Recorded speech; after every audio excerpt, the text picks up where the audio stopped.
Pues ya estamos aquí en la sección Desde el Aula con Mayra Ortiz. Mayra, a ver, empecemos por lo que acaba de suceder en la Corte, porque ese tema generó mucha polémica y probablemente nuestros televidentes no lo tienen tan claro. ¿Cómo fue el caso del nombramiento del presidente actual de la Corte? Justo casi hace un mes, el 2 de enero, en la primera sesión de la Corte, se eligió al nuevo presidente. Y bueno, al principio había 6 aspirantes y después de unas 3 rondas, me parece, quedaron únicamente solo 2, el ministro Arturo Saldívar y el ministro Luis María Aguilar.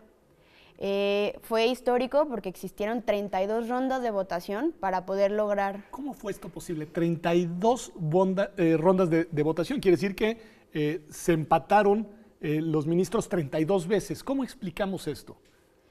Pues creo que la Corte estaba muy dividida y creo que los 2 ministros que quedaron al final eran como los representativos de las supuestas 2 alas que existen en la Corte, la liberal y la conservadora, el ministro Arturo Saldívar de la liberal y el ministro Luis María Aguilar de la conservadora.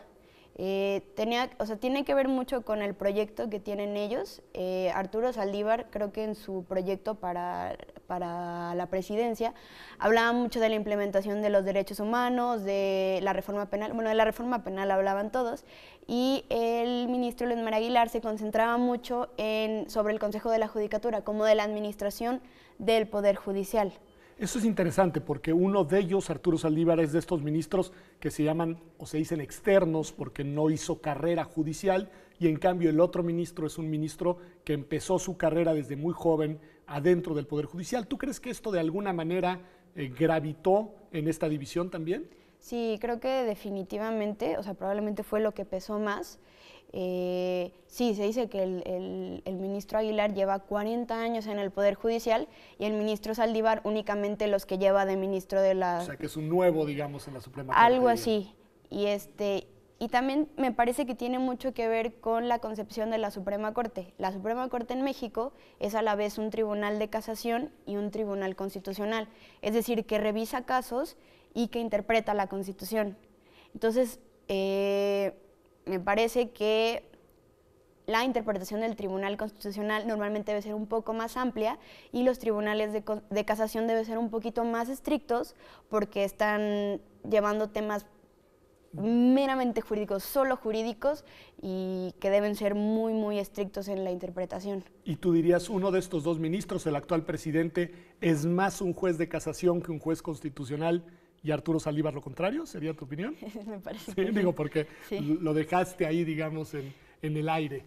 Sí. Y un tema importante, algo pues que pesó y que de alguna manera contribuyó a este empate de 32 rondas fue que faltaba un ministro, porque había fallecido el ministro Valls unos meses antes, y ahora además en noviembre termina el cargo de otros 2 ministros, es decir, en 2015 vendrá la sustitución de 3 ministros de la Suprema Corte de Justicia. Desde tu punto de vista, así como estudiante de Derecho, Mayra, ¿cómo deberían de ser los ministros que entren a la Corte? Pues me parece que, idealmente deberían ser ministros comprometidos con los derechos humanos. En primer lugar, porque estamos en una crisis de derechos humanos en México, después de lo que pasó el año pasado y entre otras cosas. Y 2 de los ministros que se van son personas comprometidas con los derechos humanos, el ministro Juan Silva y la ministra Sánchez Cordero. Entonces creo que para poder tener esta visión de la Corte, de una interpretación amplia de los derechos, deberían entrar otras personas que sean pro derechos humanos. Okay. Así es, me parecería muy importante. Un tema importante, género. ¿Cuántas mujeres, Mayra? Pues queda la ministra Margarita Luna Ramos y pues se va una de las mujeres, que es la ministra Sánchez Cordero.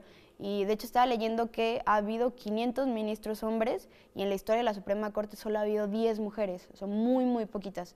No digo que solo las mujeres estén comprometidas con el género, porque me parece que los hombres también pueden estar comprometidos con el feminismo, pero también sería importante tener una visión femenina dentro de la Suprema Corte. Entonces sería bueno, ya que se va una de las ministras, tal vez 1 o 2 que puedan entrar, que sean mujeres, sería un buen contrapeso.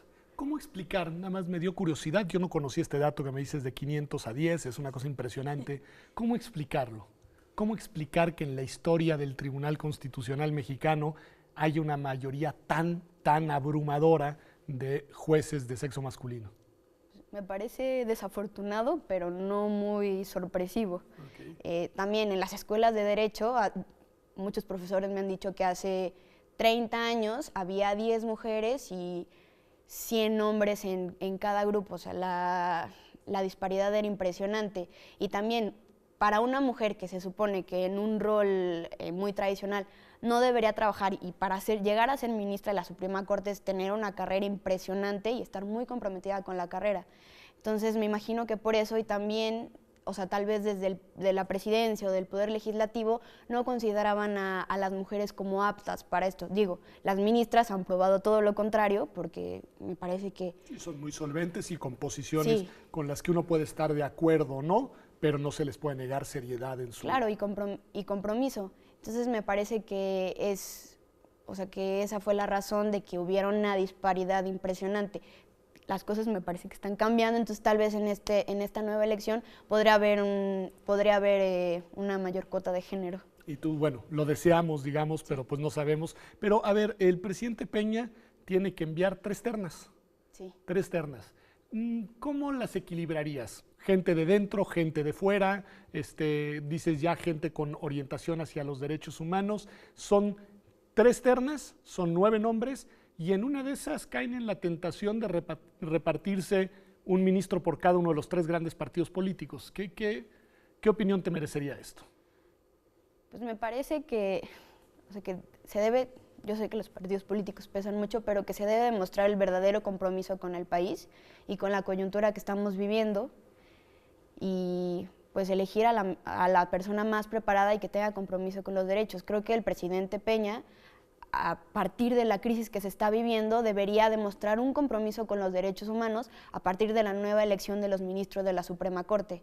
Y si se puede, yo sé que es complicado, dejar a un lado los intereses partidistas. ¿Sería malo que se partidizara la Corte? Digo, yo creo que sí, pero me gustaría escuchar tu opinión. Sí, a mí me parece que también, porque es complicado tener que que te pesen intereses, entonces que esos intereses puedan modificar tus decisiones en vez de interpretar ampliamente o no sé, por ejemplo, en un caso donde haya una minera o alguna cosa así y que tú le debas a una persona que está detrás de esa minera, complica mucho y deja a un lado la protección de las personas que se supone que son, o sea, por lo que ven a los derechos humanos. No, y no me parece una cuestión, o sea, creo que ese valor es uno de los más importantes porque más allá de las convicciones ideológicas y del compromiso con las agendas, tú insistes y creo con razón de los derechos, la independencia judicial es un requisito fundamental incluso para la imparcialidad de los jueces, ¿no? Sin estos 2 elementos no vamos muy lejos. Y bueno, pues de estos temas seguiremos platicando acá en el análisis en perspectiva. Están hoy con nosotros Mayra, Andrea Pozas y Alberto Abad, que son 2 investigadores del Instituto de Investigaciones Jurídicas y nos ayudarán un poco a continuar esta charla que ya hemos iniciado contigo. Gracias, Mayra, por estar aquí en tu espacio de nuevo, porque no es la primera vez, y esperamos verte pronto en Observatorio. Vamos a un corte y ya volvemos al análisis en perspectiva.